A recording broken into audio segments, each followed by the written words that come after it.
Muy buenos días a todos los que están conectados con esta reunión. Y como tema, hoy día es un tema muy importante que tal vez lo habíamos tenido olvidado un poco el año pasado por la pandemia. Y está a cargo del Comité de Maltrato Infanto-Juvenil, que está presidido por la doctora Carolina Liu, bonito nombre, ese es el nombre de ella, Carolina Liu Orellana, que nos va a hacer la introducción al tema de cómo nos trató la pandemia. Es un agrado, Carolina, tenerte con nosotros y vamos a escucharte con mucha atención. Adelante. Bueno, Cuando muchas quieras. gracias, doctora Guerrero, por la presentación. Ahora, yo presidimos, vamos a hacer con la Vanessa esta presentación, pero el comité lo preside todavía la doctora Galás, que afortunadamente volvió.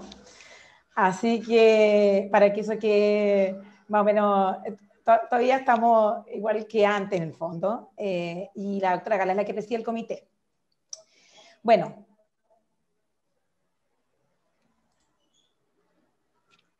Buenos días a todos y a todas. Hoy día que hemos querido, con el Comité de Intervención en Maltrato Infanto-Juvenil, hacer esta presentación desde un punto de vista, bueno, particular, como han sido estos últimos ya 12 meses, y cuando nos discutimos de cómo hacer esta presentación, qué presentar, lo mismo de siempre, ¿no? ¿Sí? Finalmente llegamos a la conclusión de hacernos esta pregunta, que tiene que ver obviamente con el título de nuestro comité, que es ¿nos maltrató la pandemia de COVID-19? Bueno, el Comité de Intervención en Maltrato Infanto-Juvenil del Hospital está viviendo, como quise plasmar en esta diapositiva, un medio tiempo, y por eso puse el show de medio tiempo del Super Bowl, ¿no? Yo creo que en varias formas. Primero, esta época ha sido un poco especial para todos, por lo tanto, nos hemos cuestionado como comité nuestra forma de llevar los casos, de reunirnos, etcétera, de trabajo. Y además yo creo que hay un medio tiempo para todos, o sea, probablemente la vida no va a volver a ser la misma después de todo este tiempo. Entonces, por eso esta diapositiva. Y por supuesto decir que a mí me encanta esto, que es un comité multidisciplinario. ¿Y quiénes somos hoy día? Bueno, la doctora Galás, los que aparecemos en la foto, ahí como Guerrera, la doctora Galás, yo, Carolina Liu Orellana, la doctora María Eugenia Enríquez, la doctora Susan Castillo, la psicóloga Vanessa Kopman, la Ana Elizabeth Pérez y la Anita María Galdames, que son nuestro equipo muy importante de servicio social, y la Janet Silva, que no aparece acá, pero que es nuestra TENS, que ha trabajado ya hace años con el comité. Un poco para introducir esta presentación, porque es un caso muy representativo de lo que ha pasado esta pandemia. Tuvimos a una niña, estamos teniendo como equipo y como tratantes también aparte, una niña de 10 años, usuaria del extrasistema, o sea, tiene ISAPRE, y está fuera del área. Ella llegó al hospital Roberto del Río vía unidad de emergencia derivada del servicio médico legal por una agresión sexual reiterada por un primo de 25 años mientras estuvo al cuidado de su abuela materna. ¿Y cuál es el contexto de esta paciente? Y quizás lo que a nosotros nos va a tocar ver y lo que hemos visto. Es que la madre de esta paciente es una enfermera de UCI COVID de un hospital público de la región metropolitana que decidió dejar a la niña a cargo de la abuela materna durante la pandemia. En este tiempo que estuvo con la abuela, donde vivía además este sobrino de esta abuela, que es primo de la niña, y él hizo violaciones reiteradas, anales y vaginales, entre marzo y noviembre del año pasado. La niña le develó esto a la madre, afortunadamente, en enero, a principios de este año, y ahí es cuando se realiza la denuncia, y en esa época llegó al hospital y el caso llegó al comité. Bueno, en la unidad de emergencia hospitalaria se tomaron las muestras de infección de transmisión sexual y se derivó a un seguimiento a ginecología y a infectología para seguir, evidentemente, con la profilaxis de infecciones de transmisión sexual, como está en el protocolo que es ampliamente conocido en el hospital. ¿Qué es lo que se vio y lo que vimos en el seguimiento y lo que se vio ese día en la unidad de emergencia? Es que un examen físico normal, como es la mayor cantidad de las veces, un panel se tomó el panel de ITS, el cual estaba negativo, y en la actualidad la paciente tiene un diagnóstico de trastorno de estrés postraumático y un reciente intento de suicidio. Bueno, ya hecho como aterrizando cuáles son los casos que nos llevan a nosotros a trabajar como comité y qué es lo que nosotros, cómo lo hacemos en el Comité Internacional del Maltrato, cuáles son los objetivos de nosotros como comité y que nos gustaría que todos ustedes supieran. Bueno, hay unos objetivos que nosotros le llamamos tradicionales, que son los de siempre: asesorar a la dirección y a los equipos de nuestro hospital en casos donde se ve maltrato hacia los niños, niñas y adolescentes. Capacitación, que ya hemos hecho más de 12, que no se hizo el año pasado, pero este año vamos a hacerla vía telemática en el mismo mes que siempre que está acostumbrada a hacer, en octubre de este año, y actividades de extensión, y aquí incluyo coordinaciones con otros comités de los otros hospitales pediátricos, ya que, como les voy a contar más adelante, nosotros recibimos muchas pacientes que no son de nuestra área. Y también nos hemos dado cuenta en este medio tiempo que también tenemos objetivos un poco dinámicos, y que nos hemos hecho proactivos en manejo de ciertos casos particulares que tuvimos durante el año 2020, y también rescatar algunos pacientes complejos que de repente nos enteramos vía servicio social, o de repente, a lo mejor por otras vías, nos enteramos de que hay un caso complejo y nosotros vamos y un poco lo rescatamos y podemos hablar con los tratantes.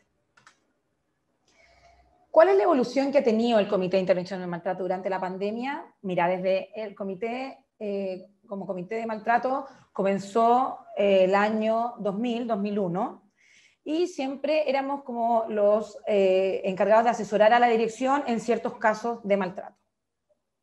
Pero durante la pandemia, y como dije en la diapositiva anterior, hubo algunos casos especiales donde, bueno, obviamente los que integramos el comité también somos tratantes en el hospital y nos hicimos cargo como tratantes de ciertos casos.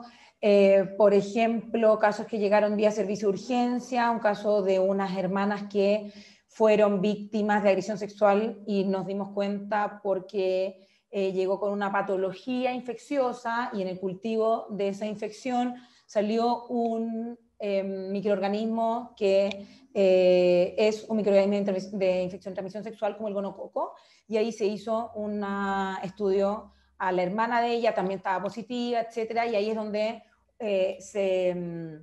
intervino el comité profundamente con estas hermanas, y las niñas estuvieron hospitalizadas aquí, yo diría que meses, buscando medidas, en el fondo esperando medidas de protección, y finalmente, hasta lo último que supimos, las niñas se fueron a un hogar en la comuna de Lo Barnechea, y están siendo seguidas también por nuestro servicio social. Bueno, y después, ¿cómo ha evolucionado esto? Entonces nosotros evidentemente no podemos ser tratantes, sino que la evolución siempre ha seguido y seguirá siendo de asesorar a los equipos. ¿Qué pasó con los casos durante la pandemia? Porque también nos hicimos esta pregunta, porque hay una sensación, o existe todavía la sensación, de que el maltrato aumentó, etcétera, pero ¿qué nos han dicho las publicaciones? Quizás esto no es muy de infanto-juvenil, pero es lo único que hoy día existe oficialmente, al menos desde el Ejecutivo, que salió el resultado de la encuesta de violencia contra la mujer en el ámbito de violencia intrafamiliar. Por eso nos atañe a nosotros directamente. ¿Y qué es lo que se vio? Es que hay una prevalencia en aumento de la violencia intrafamiliar general en la vida. Y probablemente también esto se vio porque, claro, aunque la prevalencia anual disminuyó, pero la de vida aumentó porque muchos pacientes y encuestadas en el fondo se dieron cuenta actualmente de que fueron violentadas en el pasado. Y este es un fenómeno obviamente que se está dando a todo nivel, no solamente en lo pediátrico, no solamente a lo que atañe esta presentación. Cuando se desagrega la violencia intrafamiliar general del año, hemos visto que disminuyó la violencia intrafamiliar general física, la psicológica se mantuvo, pero la sexual tuvo un aumento que es importante desde el punto de vista de la diferencia estadística. En esta diapositiva, en general quise un poco, nosotros vemos todavía pacientes adolescentes entre 15 y 18 años, y vemos que la violencia intrafamiliar general en este rango etario se mantuvo más bien constante, y según grupo socioeconómico también es importante porque en el grupo alto al parecer disminuyó, pero en el grupo bajo, medio y bajo, que es donde nosotros nos estamos acostumbrados a tener pacientes, aumentó. Esta es una estadística solamente de los delitos sexuales del Ministerio Público, que me pareció interesante porque, claro, aquí muestra la evolución de todos los años. Sin embargo, el año 2020, en abril, como estuvimos todos muy confinados, también las denuncias disminuyeron. Pero ¿qué pasó después? ¿Y qué pasó con nosotros en el hospital sobre las consultas de agresión sexual en la unidad de emergencia hospitalaria? Es que durante el 2018 hubo 116 consultas, el 2019 103 y el 2020 104. O sea, en general se mantuvieron, el número se mantuvo estándar. Sin embargo, los ingresos anuales en la Fiscalía Centro Norte, que es a la que nosotros, en el fondo, nos pertenece por área, los casos fueron aumentando. Y nos falta, obviamente, los casos del año pasado para cerrar este mapa de qué pasó bien con el número de los casos, ¿no? Cuando vemos el año 2020, nuevamente solo las consultas en la unidad de emergencia por agresión sexual, vemos que ocurre lo que ha ocurrido en los años anteriores, que aumentan los casos durante la época estival, durante el verano y durante septiembre, que es la época de las fiestas patrias. Y cuando se divide por edad, durante el mismo año pasado, también vemos que con mayor predominancia están los puberes y adolescentes, las y los puberes y adolescentes. Sin embargo, igual hay casos de niños y también hay casos tan chicos como de hasta 1 año. Entonces, esto nos llama a siempre estar atentos y atentas a este tipo de delitos. Sin embargo, decir que no es la agresión sexual la única forma de maltrato durante la infancia y la adolescencia. Obviamente son casos más fuertes y que quizás hacen más bulla, comillas, pero existen también otros casos. Y entonces aquí vale tener esta estadística que nos entrega el Servicio Social de los casos judicializados e intervenidos por Servicio Social, o sea, judicializados hacia tribunales de familia, que son los encargados de darle protección, no hacia lo penal, sino que a lo proteccional.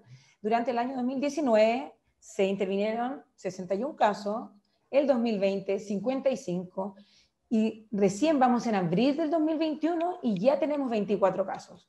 O sea, igual estamos infiriendo que probablemente este año el hospital va a haber participado e intervenido en casos judicializados en mucho más número que los años anteriores.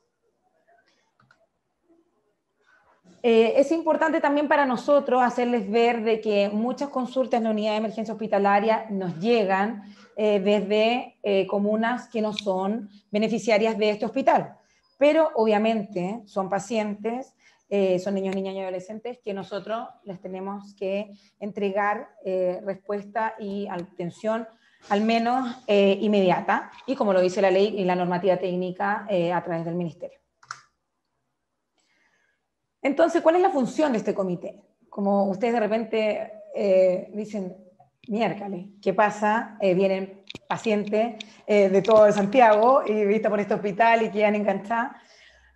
Bueno, principalmente asesorar a los equipos y también nosotros nos pusimos como función hacernos más visibles y hacernos visibles también mostrarle a ustedes cómo llegar a nosotros. Entonces, cómo se accede a nosotros, como formalmente es hacer una orden de atención al servicio social, o sea, a los asistentes sociales, solicitando una evaluación por el Comité de Intervención en Maltrato, que es la pestaña que está hacia la derecha, cuando nosotros abrimos la guía, o sea, la ficha electrónica de los pacientes, de las y los pacientes, y probablemente en hospitalizados también se pide una interconsulta a servicio social. Sin embargo, para nosotros es muy importante que todos y todas ustedes sepan que es obligatorio denunciar en el caso de los delitos penales como lesiones físicas, agresiones sexuales y abandono de niños, niñas y adolescentes. Y esto se debe, en estos casos se debe poner la denuncia ante Carabineros, Fiscalía directamente o la Policía de Investigaciones las primeras 24 horas que uno toma conocimiento de los casos. Cuando existe violencia intrafamiliar, no es, en el fondo la denuncia no es penal, pero sí se debe poner en conocimiento al servicio social para que haya una denuncia desde el punto de vista proteccional hacia tribunales de familia. Este es el flujo que nosotros mostramos todos los años en todas las presentaciones, así que probablemente ustedes ya lo han visto. Pero quisimos poner énfasis en la parte de abajo de este flujograma, perdón, donde siempre se debe informar al servicio social, haciendo una orden de atención a las asistencias sociales cuando nosotros estamos ante un caso de maltrato físico, abandono o abuso, o maltrato psicológico, negligencia, los cuidados, negligencia perinatal. Pero ahí en el caso del color naranjo no es una denuncia penal, en el caso del color verde sí, como lo dije en la diapositiva anterior.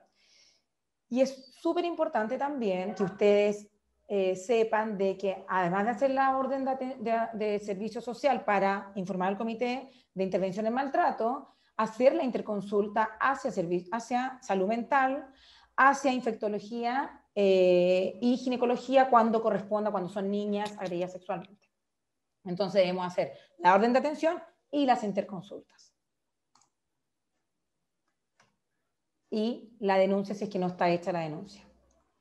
También un poco acá poner énfasis en que, y también informarle a ustedes de que nosotros hemos avanzado harto como hospital en el sentido de que cuando hay denuncia o cuando estamos delante de un caso legal, médico legal, existe la cadena de custodia, existe un protocolo que probablemente, si es que no lo conocen, lo vamos a dar a conocer durante este año, y que todas, por ejemplo, las muestras que se toman de infecciones de transmisión sexual para PCR, como sale en el protocolo de atención en las niñas y niños víctimas de agresión sexual, van por vía cadena de custodia. Y eso es súper importante porque esa prueba en algún momento, si es que va a servir desde el punto de vista legal, está validada. Hacer un llamado de atención que para nosotros es súper importante de que ustedes registren en la ficha clínica, pongan como diagnóstico, después de los diagnósticos que a ustedes les parezca más importante según su especialidad, obviamente, poner según CIE-10 el T54, síndrome de maltrato infantil, y el T74.2, abuso sexual, porque para nosotros lo que no está registrado no existe, y para nosotros es muy importante hacer seguimiento y también obviamente tener número a nuestro haber.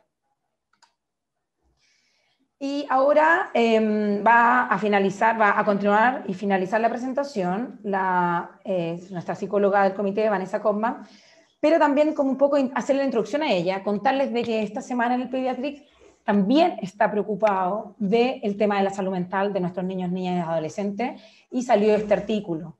Entonces, el final de nuestra presentación también nos va a hacer un poco sentido en todo lo que significa cómo ha estado la pandemia y nuestra salud mental del equipo y de nuestros pacientes.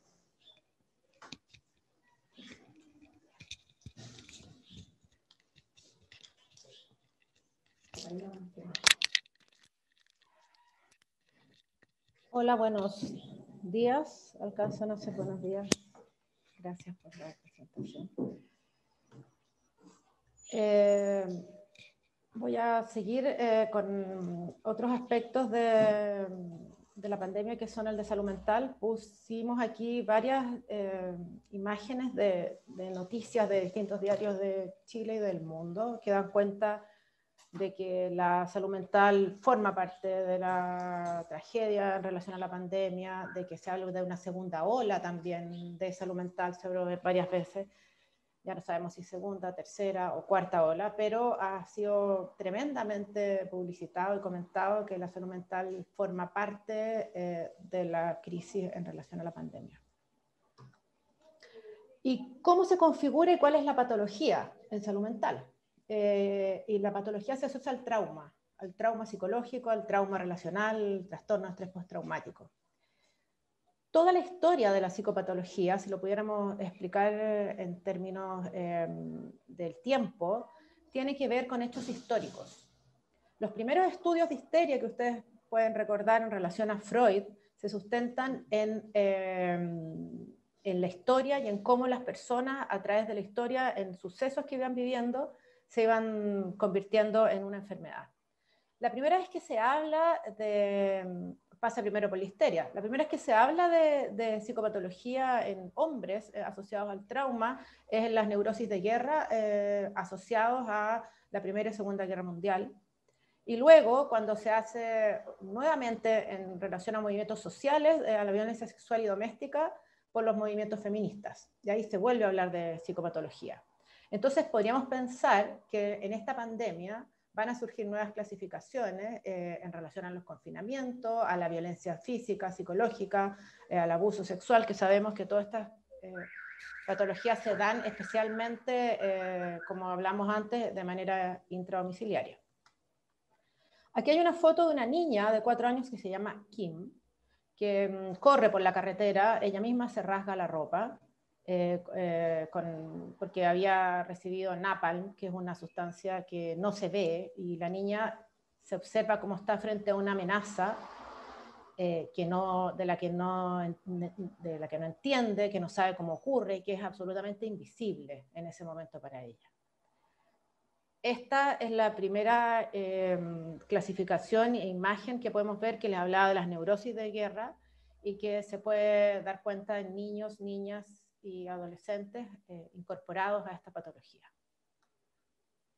Una teoría que no es de un psicólogo ni un psiquiatra, sino que un salubrista, que creo que es muy pertinente, que es muy nueva, que habla del trauma complejo, y se refiere a cómo los microtraumas, o sea, microsituaciones de acumulación sostenida, de vulnerabilidad, van generando un tipo de personalidad que va generando un trauma.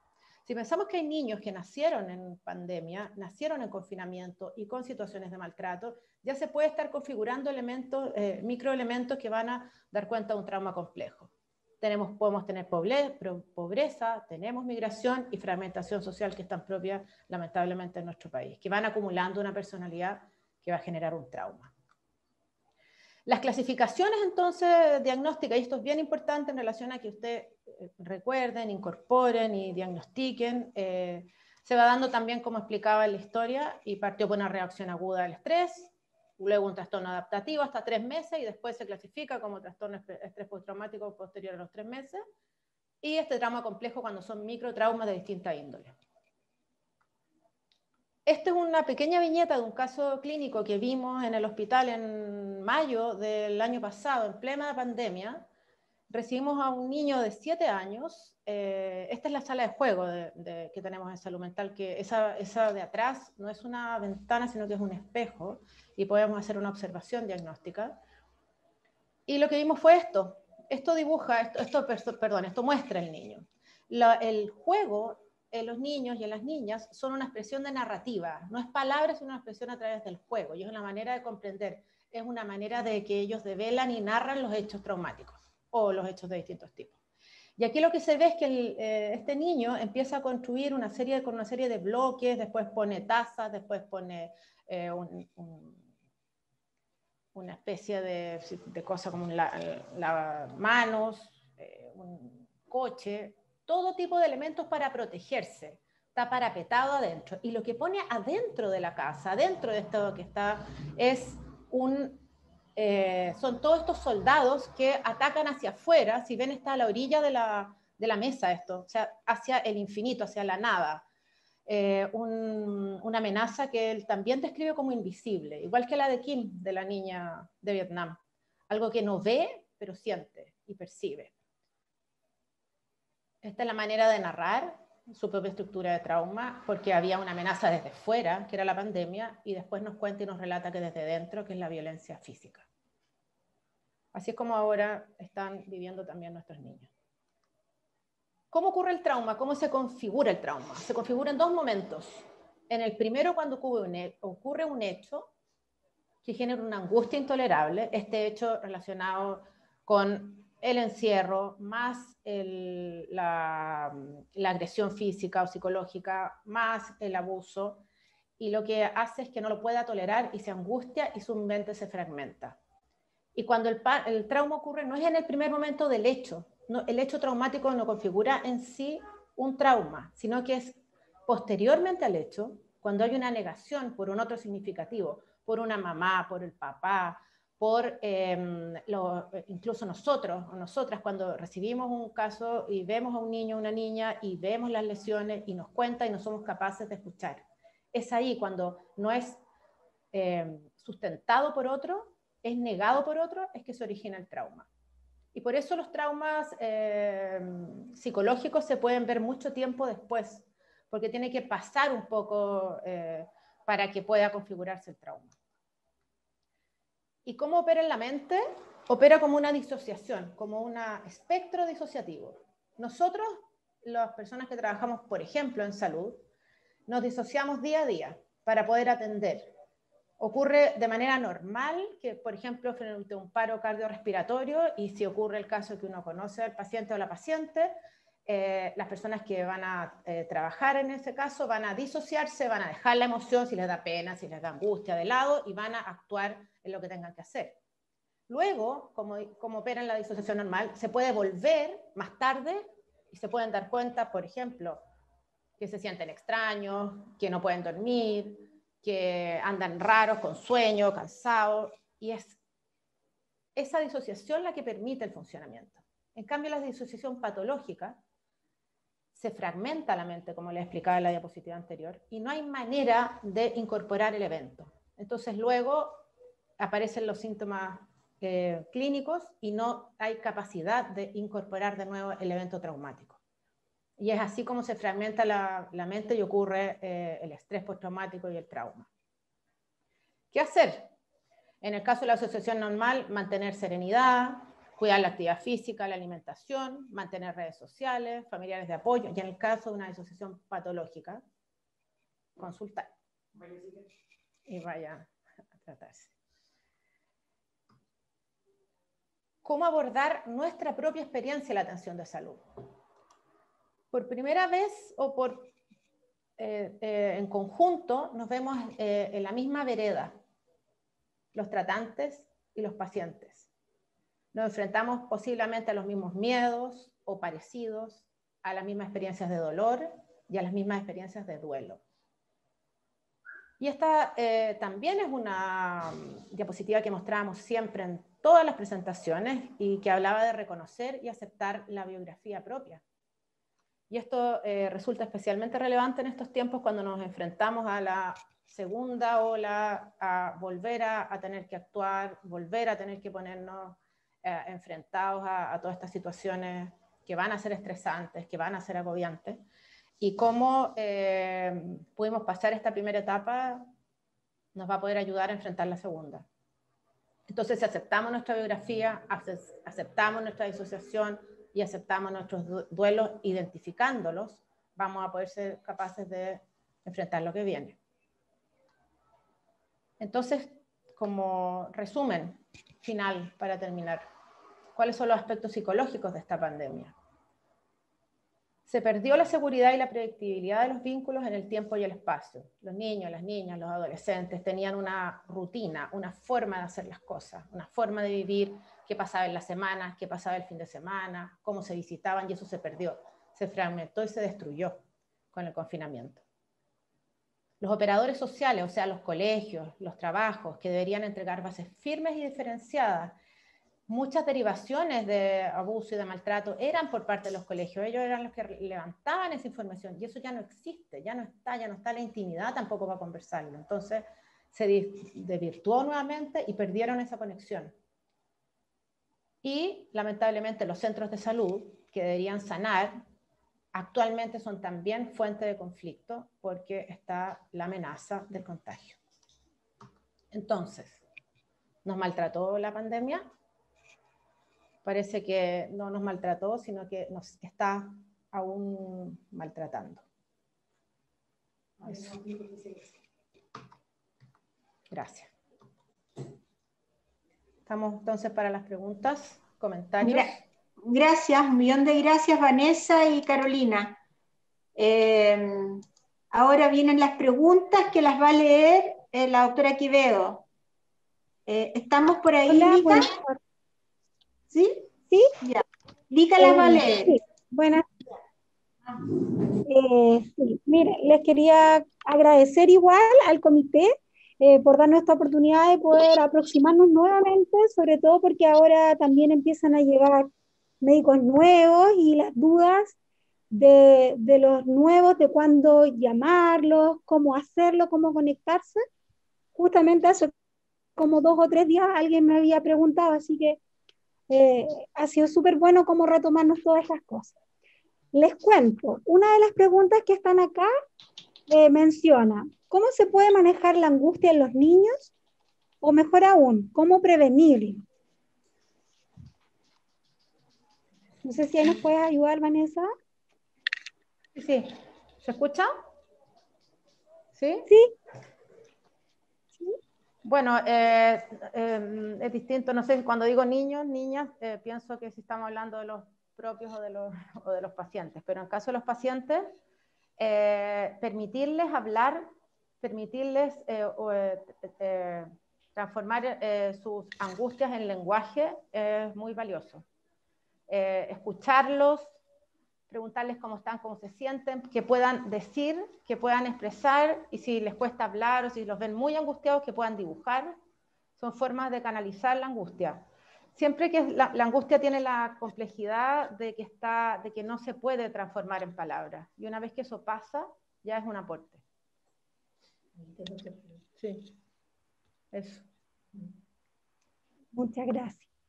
Gracias. Otra de las preguntas también que aquí están abordadas es cómo manejar en los niños, por otro lado, la violencia a la que están expuestas a diario, ya sea a través de la televisión, a través del mismo barrio donde ellos están. ¿Cómo uno puede ayudarlos en eso? Bueno, creo que como están en la casa y están encerrados, la rutina y los hábitos y una estructura es muy valioso. Que tengan horarios, que tengan horarios de televisión, que estén acompañados y supervisados, es fundamental, es lo que siempre recomendamos nosotros en salud mental, que puedan tener una rutina, que puedan tener actividades diversas, que puedan almorzar juntos, comer juntos. Eso es, dar una forma fundamental también.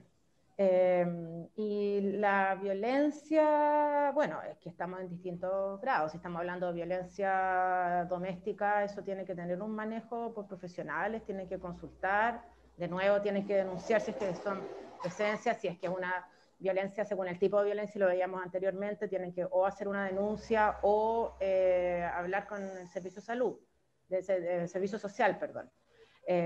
Entonces, eso va por distintos canales. No tomarlo y quedárselo ustedes si es que son tratantes y están viendo el caso, sino que derivar a los servicios que correspondan y también diagnosticar y registrarlo en la ficha. Perdón, doctora Droguet, parece que levantó la mano porque quería hacer algún comentario. Luz María. El micrófono.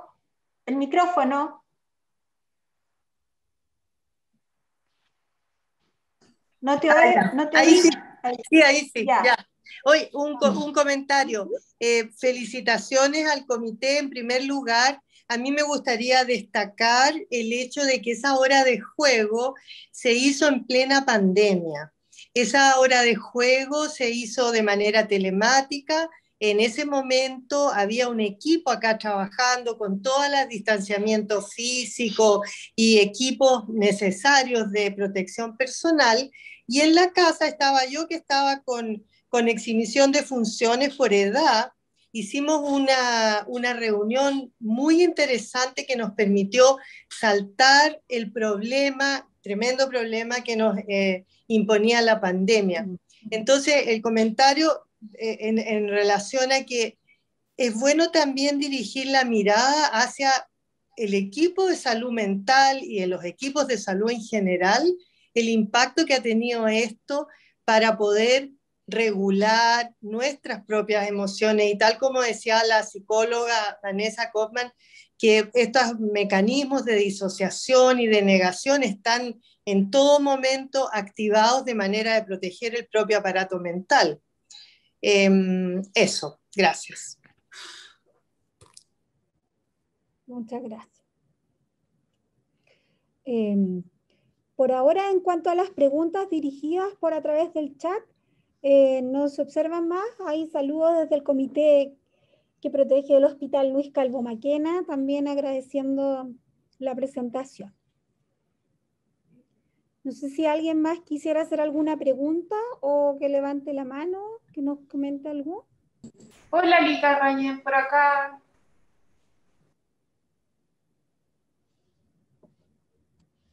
Doctora Quevedo. ¿Sí?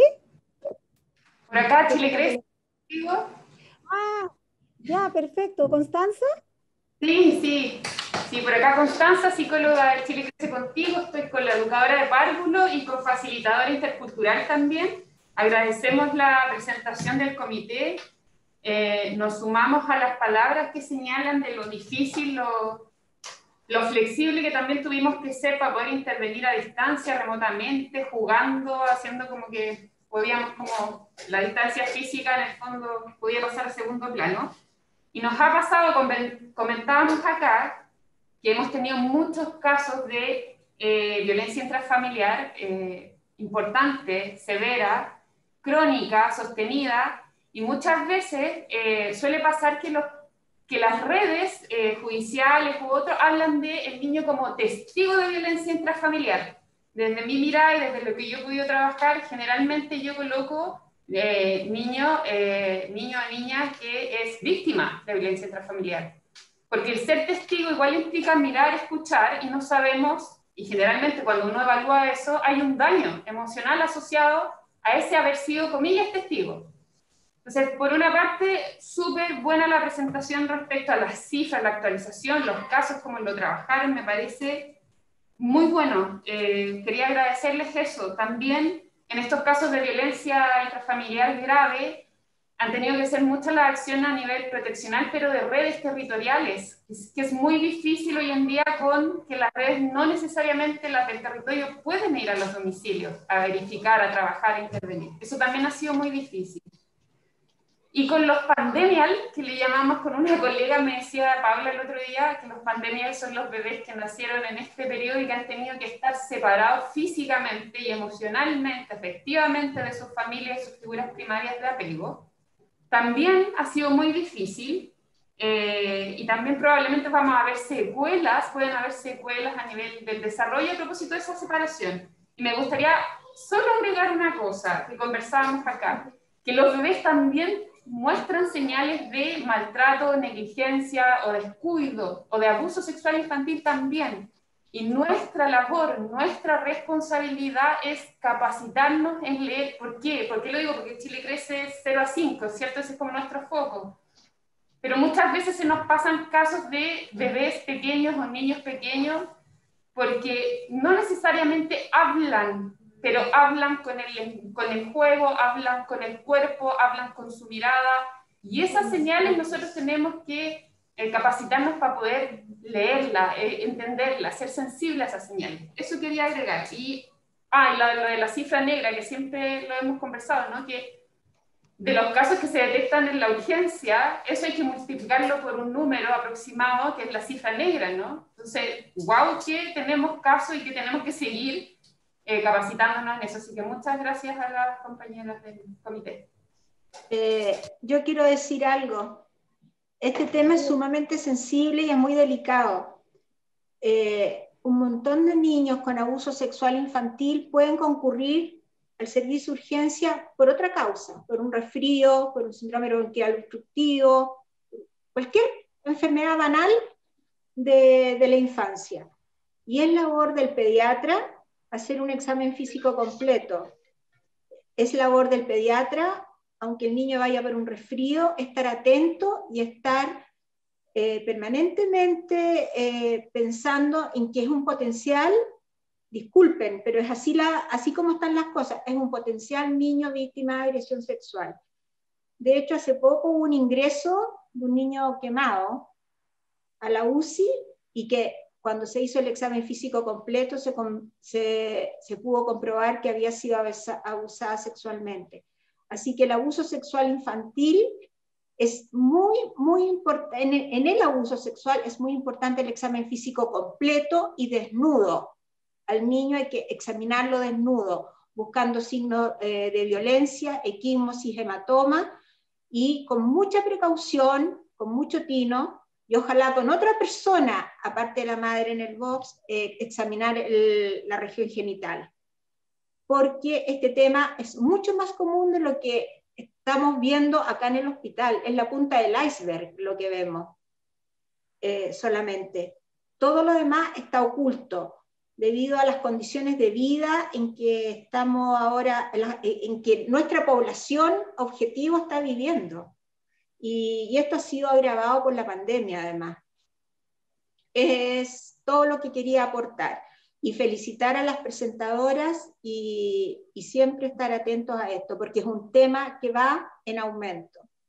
Y muy sensible. O sea, el maltrato en un niño es imperdonable. Así que creo que merece todas las penas de la ley. Es mi opinión personal. Muchas gracias a la doctora Carolina Liu y a Vanessa Kaufman. ¿Alguien más quiere decir algo? La doctora Mijovilovic. Sí, yo. No. Sí, mira, a mí como que me importa también no solo lo que pasa en la casa, sino que lo que pasa en el barrio, ¿ya?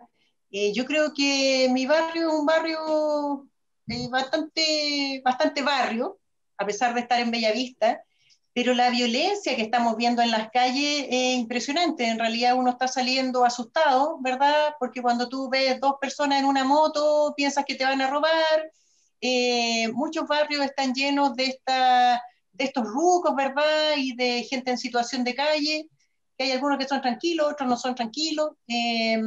Vemos espectáculos, suponte, de travesti, que antes lo hacían adentro de los pubs, los restaurantes, y ahora lo hacen afuera. Y a pesar de ser barrios más bien residenciales, igual tenemos algunas de estas cosas. Entonces, ¿cómo maneja uno eso con un niño? Porque vemos niños circulando en todo este ambiente que es bastante adverso, y no creo que sea mi barrio el único donde pasa.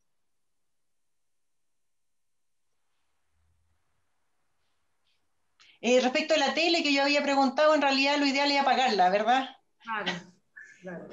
Claro, yo creo que voy a hablar como de la experiencia profesional y quizá como mamá también.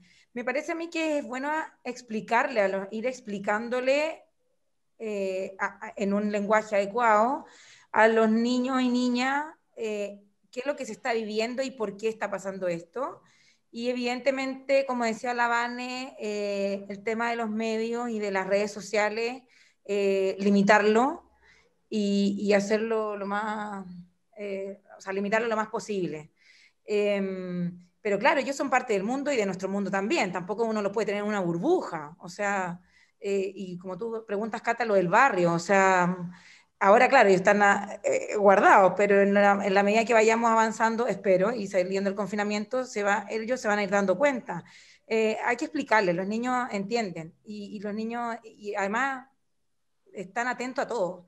Eso, yo creo que eso es importante. No sé si tenía algo que agregar. Oiga, le quiero agradecer a la doctora Guerrero porque por la alta sensibilidad también del servicio. Creo que este hospital en particular tiene una alta sensibilidad con el tema del maltrato infanto-juvenil y me siento orgullosa de eso. Y también colgarme eso y agradecerle al doctor Flores, que lo veo aquí, que él fue uno de los pioneros en esto del comité, así que hacerle comillas, homenaje de que nos está escuchando y que hoy día estamos aquí, estamos tan avanzados, también gracias a él. Gracias.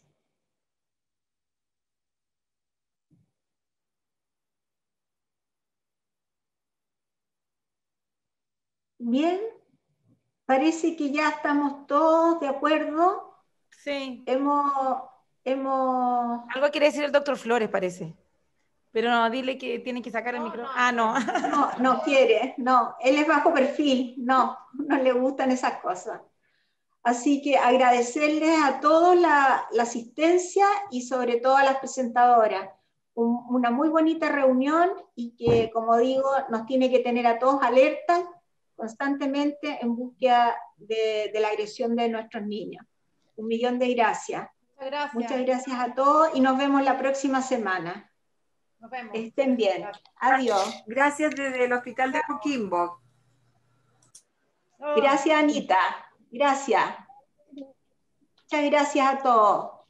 Desde Imágenes hubo una muy buena concurrencia en la reunión, así que les agradezco a todos. Gracias del Hospital de Ovalle. Hoy un saludo al Hospital de Ovalle. Muy bien. Muchas gracias. Nos estamos retirando entonces. Adiós. Adiós.